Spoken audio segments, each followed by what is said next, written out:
Halo semuanya, perkenalkan nama saya Intan Aulia Lengan dari kelas 10 Majapahit. Pada video ini, saya akan membahas salah satu konsep penting dalam ilmu kimia, yaitu kimia hijau. Banyak orang menganggap bahwa kimia identik dengan zat berbahaya dan pencemaran lingkungan. Namun, melalui kimia hijau, kita justru diajak untuk dapat melihat bahwa kimia dapat menjadi solusi bagi permasalahan lingkungan. Dalam video ini, saya akan menjelaskan apa itu kimia hijau, manfaat kimia hijau, serta 12 prinsip kimia hijau. Kimia hijau adalah cabang ilmu kimia yang berfokus pada perancangan produk serta proses kimia yang ramah lingkungan. Tujuannya adalah mengurangi bahkan menghilangkan penggunaan bahkan pembentukan zat berbahaya bagi manusia dan lingkungan. Jadi, kimia hijau itu bukan tentang membersihkan limbah, tetapi mencegah limbah sejak awal proses kimia. Manfaat dari kimia hijau sangat banyak, antara lain yang pertama, mengurangi pencemaran lingkungan karena limbah berbahaya diminimalkan.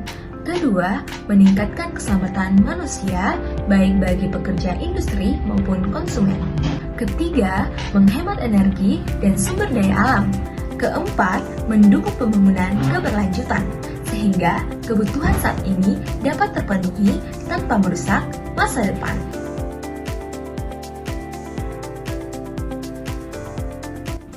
Prinsip ini menekankan bahwa lebih baik mencegah limbah daripada mengolah limbah.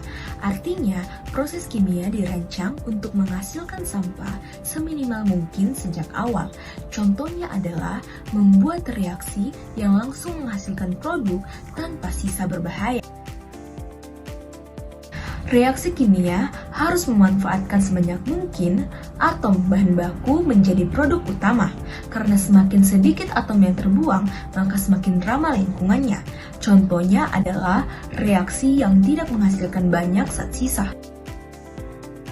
Proses pembuatan zat kimia harus mengurangi bahkan menghindari penggunaan bahan yang beracun. Contohnya adalah mengganti zat yang berbahaya menjadi bahan yang lebih aman bagi manusia. Produk kimia harus tetap berfungsi dengan baik, tetapi tidak beracun bagi lingkungan dan manusia. Contohnya adalah pestisida yang efektif membasmi hama tanpa membahayakan manusia.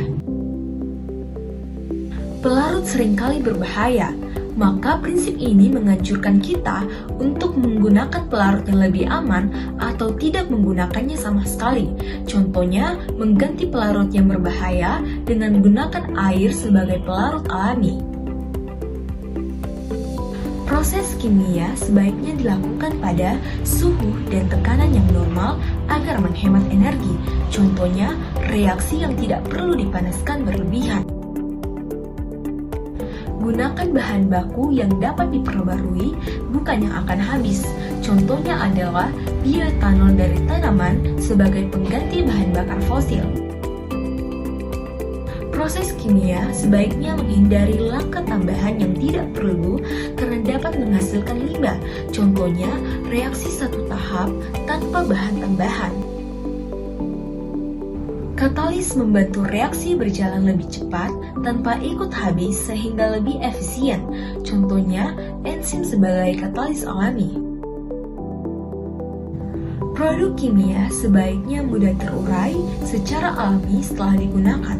Contohnya adalah plastik biodegradable. Proses kimia harus dipantau secara langsung agar pencemaran bisa dicegah sejak dini. Contohnya adalah sensor untuk mendeteksi zat berbahaya selama reaksi berlangsung. Bahan dan proses harus dirancang agar meminimalkan resiko kebakaran, ledakan, atau bahkan kebocoran.